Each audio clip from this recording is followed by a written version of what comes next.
In a world where every royal movement becomes front-page news, sometimes the most powerful moments happen when cameras aren't rolling and security isn't watching every step. What happens when two of the world's most photographed people choose to step away from palace walls and into the real world, where morning joggers and dog walkers become unexpected witnesses to history? This is the story of an ordinary morning that became extraordinary, not because of grand ceremonies or official announcements, but because it revealed the human side of royalty that the public rarely sees. When Catherine and William chose to lace up their running shoes and step onto the familiar paths of Windsor, they had no idea their simple decision would spark conversations about duty, health, love, and the delicate balance between public service and private moments. This is their story, unguarded, authentic, and surprisingly intimate. The morning mist clung to the ancient grounds of Windsor Castle like a protective veil, creating an almost magical atmosphere that seemed to shield the world from the harsh realities beyond its walls. Catherine pulled her running jacket closer as she stepped out of the private entrance, her breath forming small clouds in the crisp autumn air. The weight of recent months pressed against her shoulders like an invisible burden. Yet something about this morning felt different.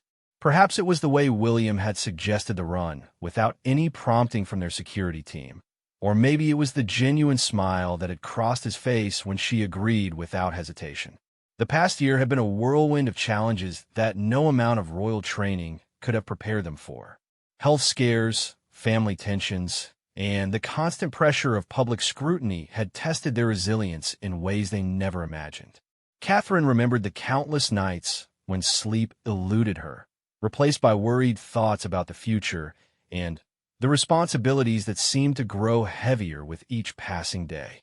The palace walls, once a source of comfort and security, had begun to feel more like a beautiful prison where every emotion had to be carefully measured and every expression analyzed by the world outside. William emerged from the castle, adjusting his fitness tracker with the same methodical precision he applied to everything in his life. His face showed the subtle signs of stress that only Catherine could recognize after years of marriage. The slight tension around his eyes, the way he carried his shoulders just a fraction higher than usual, the careful way he spoke to their protection officers. These were the details that cameras never captured, the human elements that existed behind the carefully crafted public image. Their security team had initially resisted the idea of an unscheduled morning run. Protocol dictated advanced planning, route clearance, and multiple backup strategies for any royal movement outside secure perimeters. However, recent conversations with their medical team had emphasized the importance of maintaining physical and mental wellness, especially during periods of heightened stress. The compromise reached allowed for a controlled run within the Windsor Great Park, an area familiar to both their security detail and the royal family. As they began their warm-up stretches near the castle gates, Catherine caught William's eye and shared a moment of silent understanding. This wasn't just about physical exercise or following medical recommendations. It was about reclaiming a piece of normalcy in a life that often felt anything but normal. The simple act of running together, without formal schedules or official duties, represented a small rebellion against the constraints of their positions. The route they had chosen wound through some of the most beautiful parts of Windsor Great Park, areas where William had played as a child and where they had shared countless private moments as a couple. The path would take them past the ancient oak trees that had witnessed centuries of royal history, alongside the deer that roamed freely through the parkland, and near the lake where swans glided gracefully across the still water. Their protection officers maintained a discreet distance, allowing the couple the illusion of privacy while ensuring their safety remained paramount. The team had been briefed on the importance of this outing, not just from a security standpoint, but from a wellness perspective. Recent months had been particularly challenging for the royal family, and these moments of normalcy were becoming increasingly precious. Catherine adjusted her ponytail and checked her running watch, a habit she had developed during her years of marathon training. The familiar routine of preparing for a run brought back memories of simpler times when her biggest concern was improving her personal best time rather than navigating the complexities of royal life. Those days seemed like a lifetime ago, yet the muscle memory of lacing up running shoes and stretching her calves remained comfortingly unchanged. The morning air carried the scent of fallen leaves and damp earth, reminding them both of the changing seasons and the passage of time. Autumn had always been William's favorite season at Windsor, a time when the grounds transformed into a tapestry of gold and crimson, and the tourist crowds thinned enough to allow for moments of relative peace. This particular autumn felt more significant somehow, as if nature itself was providing a backdrop for important conversations and decisions that lay ahead. As they set off at an easy pace, their footsteps synchronized naturally, a rhythm they had developed over years of running together. The sound of their breathing and the soft thud of their shoes on the well-worn path created a meditative quality that began to ease the tension both had been carrying. For the first time in weeks, Catherine felt her mind beginning to quiet, the constant stream of worries and responsibilities fading into background noise. The early morning light filtered through the canopy of trees, creating patterns of shadow and sunlight that danced across the path ahead. This interplay of light and shadow seemed to mirror their own lives, where moments of clarity and joy were often interspersed with periods of uncertainty and challenge. Yet here, in this peaceful setting, surrounded by the natural beauty that had been preserved for generations, they found a sense of continuity that transcended their immediate concerns. Their pace was deliberately moderate, not the intense training runs they had done in preparation for various charity events, but rather a gentle exploration of familiar territory with renewed appreciation. Each step carried them further from the formal constraints of palace life and deeper into a space where they could simply be themselves, without the weight of titles or expectations. William pointed out a family of deer grazing peacefully in a nearby meadow, and Catherine slowed her pace to observe them.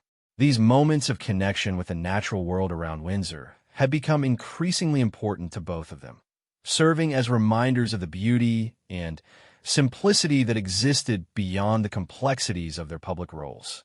The deer, unbothered by their presence, continued their morning feeding, embodying a sense of peace and contentment that felt increasingly elusive in their daily lives. As they rounded a gentle bend in the path, the castle came into view again, its ancient towers rising majestically against the morning sky. The sight of their home, from this perspective, framed by trees and reflected in the morning light, provided a fresh appreciation for the privilege and responsibility of their position. It was a reminder that their roles, while challenging, were also deeply meaningful and connected to something much larger than themselves. The rhythm of their footsteps had found a comfortable cadence when they encountered their first fellow morning exerciser. Margaret Henderson, a retired teacher who had been walking this same route for over a decade, nearly dropped her thermos of tea when she recognized the approaching figures.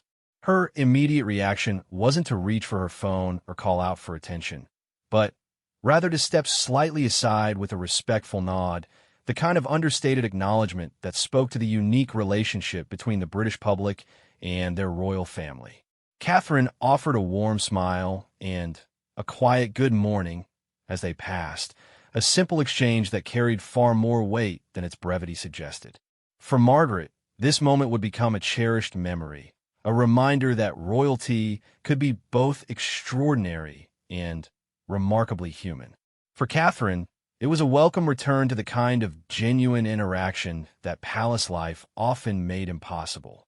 The encounter set the tone for what would become a series of unexpected meetings that transformed their private run into something far more significant. Further along the path, they encountered David Chun, a local photographer who had been capturing the early morning wildlife for a nature photography project.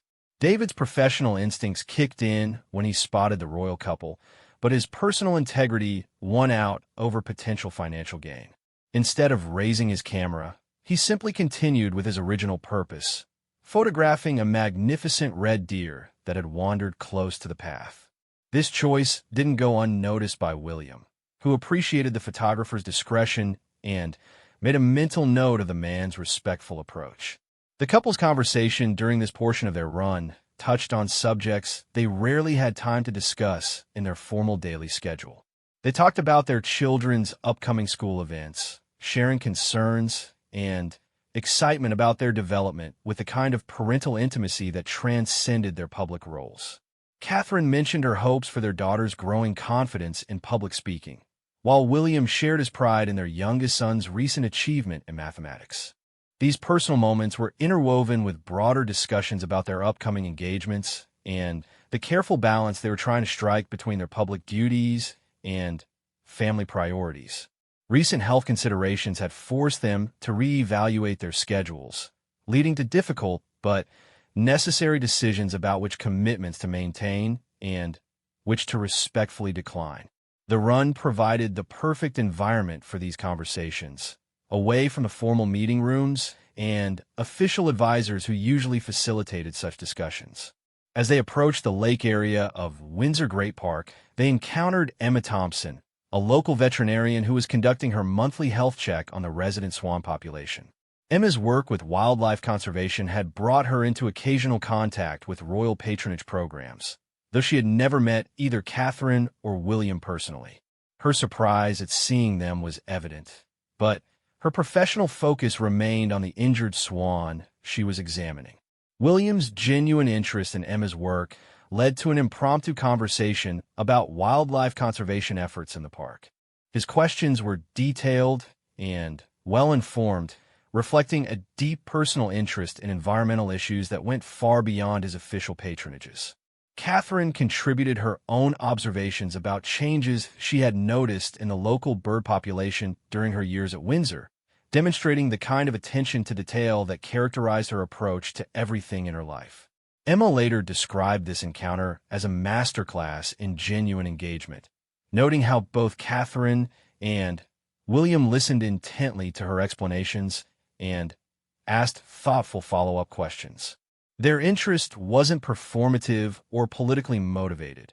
It was the authentic curiosity of two people who genuinely cared about the world around them. This interaction would later influence Emma's decision to expand her conservation education programs, knowing she had the support of individuals who truly understood the importance of her work. The conversation with Emma had extended their planned route slightly, but neither Catherine nor William seemed concerned about the scheduled deviation. Their protection officers adapted seamlessly, demonstrating the kind of flexibility that had been developed through years of experience with the couple's spontaneous tendencies. This adaptability was particularly important given the recent emphasis on maintaining normal activities while accommodating necessary health precautions. As they resumed their run, Catherine reflected on how these chance encounters highlighted one of the aspects she most valued about their life at Windsor. Unlike some royal residences that felt isolated from the surrounding community, Windsor Great Park provided opportunities for genuine interaction with local residents and workers. These connections helped ground their royal duties in real human experiences and reminded them of the diverse perspectives and priorities of the people they served. Their pace had naturally slowed during the conversation with Emma, allowing them to notice details they might have missed at a faster speed. The morning light had continued to evolve, casting different shadows and highlighting various aspects of the landscape around them. Catherine pointed out a family of rabbits that had emerged from their burrow near the path, their presence indicating the healthy ecosystem that the park's conservation efforts had helped maintain. William shared memories of childhood expeditions in these same areas, led by his grandfather, who had instilled in him a deep appreciation for the natural heritage of the royal estates. These stories revealed the personal history that informed his current conservation work and explained his detailed knowledge of the park's wildlife and ecosystems. For Catherine, these glimpses into William's childhood provided additional insight into the formative experiences that had shaped his environmental consciousness. The final stretch of their route took them through an area where several local dog walkers congregated each morning. This informal community had developed its own etiquette and relationships over the years, and the arrival of the royal couple created a ripple of quiet excitement. However, the group's response was notably restrained and respectful, with brief acknowledgments and warm smiles rather than intrusive attention or requests for photos. One elderly gentleman, James Morrison, approached with his golden retriever and politely inquired about Catherine's recovery, expressing the kind of genuine concern that characterized the relationship between Windsor residents and the royal family. His words were carefully chosen and respectful, reflecting both his concern for her well-being and his understanding of appropriate boundaries. Catherine's response was equally thoughtful, acknowledging his kindness while maintaining the necessary privacy about medical details. The interaction with James and his dog provided a moment of levity that both Catherine and William needed. The golden retriever's enthusiastic greeting and complete lack of protocol awareness served as a delightful reminder that not everyone in their vicinity was concerned with royal etiquette. The dog's simple joy in meeting new people provided a refreshing contrast to the carefully managed interactions that typically characterize their public engagements. As they began their final approach back toward Windsor Castle, both Catherine and William felt a sense of accomplishment that extended far beyond the physical benefits of their morning exercise. The run had provided something they hadn't fully realized they needed: a return to authentic human connection within the context of their royal duties. Each encounter along their route had reinforced their understanding of why their work mattered, while simultaneously reminding them of their own humanity within their public roles.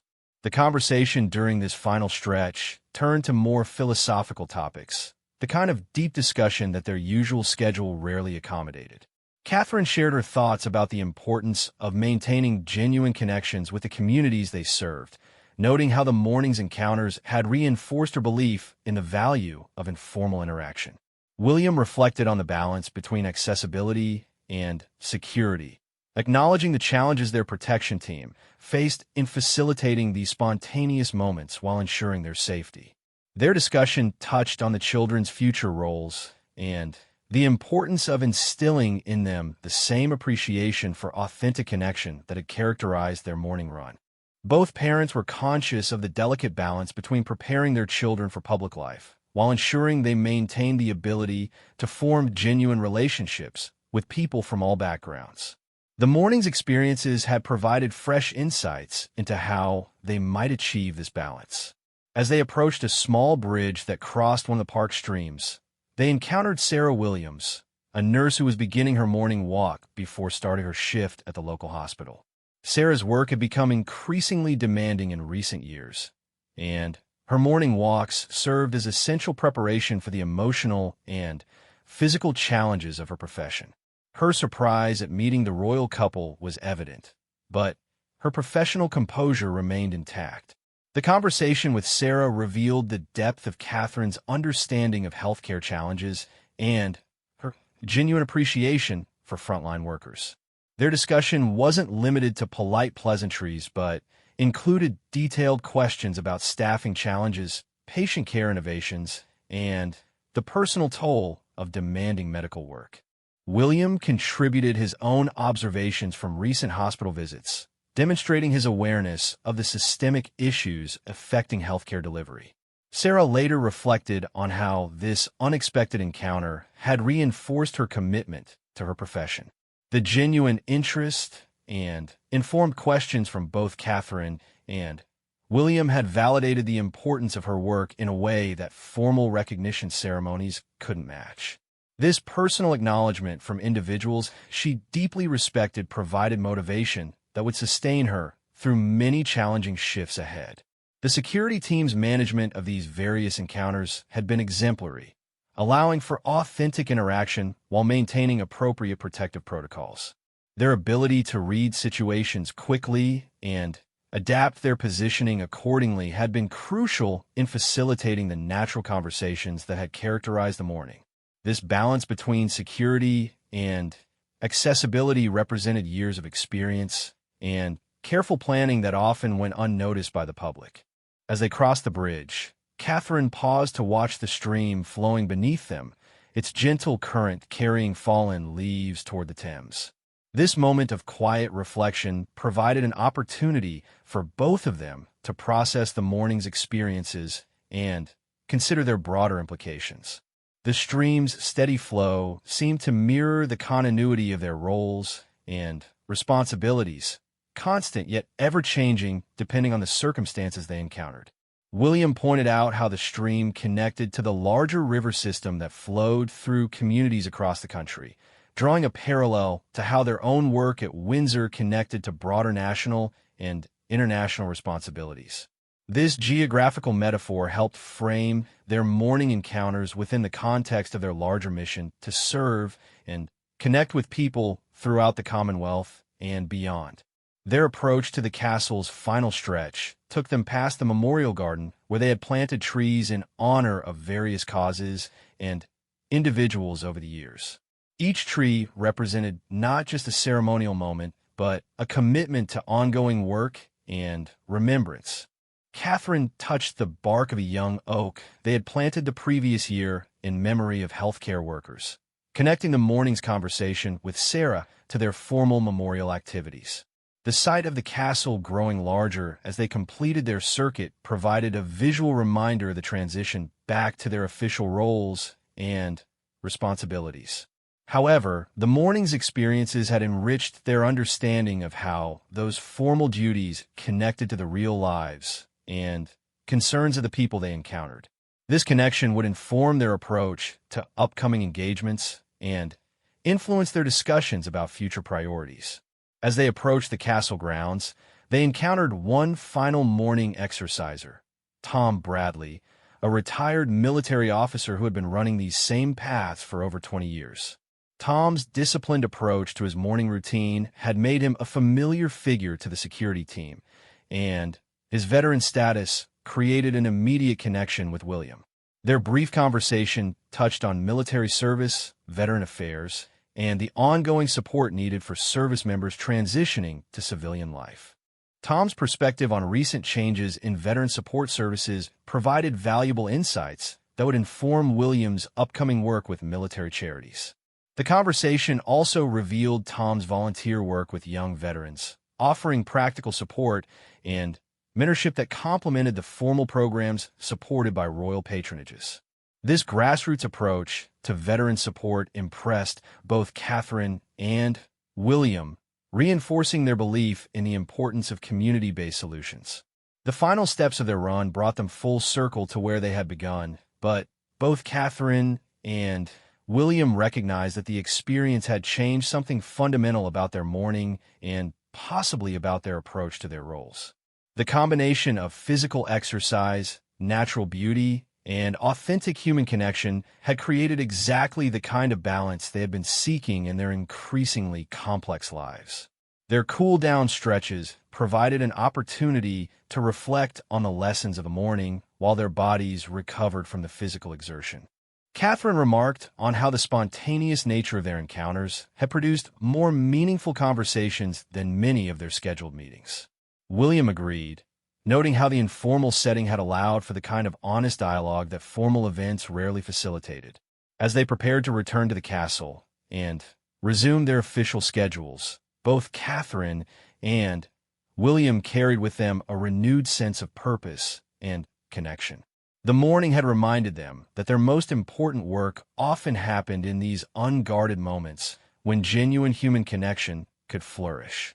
These encounters would influence their approach to future engagements, encouraging them to seek opportunities for authentic interaction within the constraints of their security requirements. The protection team's debriefing would later highlight the success of this unscheduled activity in achieving multiple objectives: physical wellness, community connection, and personal renewal. These benefits would inform future planning and demonstrate the importance of maintaining flexibility within security protocols to accommodate the human needs of the individuals they protected. The morning's experiences had created memories that would sustain both Catherine and William through upcoming challenges while reinforcing their commitment to authentic public service. As they disappeared through the castle gates, the morning exercisers they had encountered continued with their own routines, each carrying their own special memory of an extraordinary, ordinary morning in Windsor Great Park.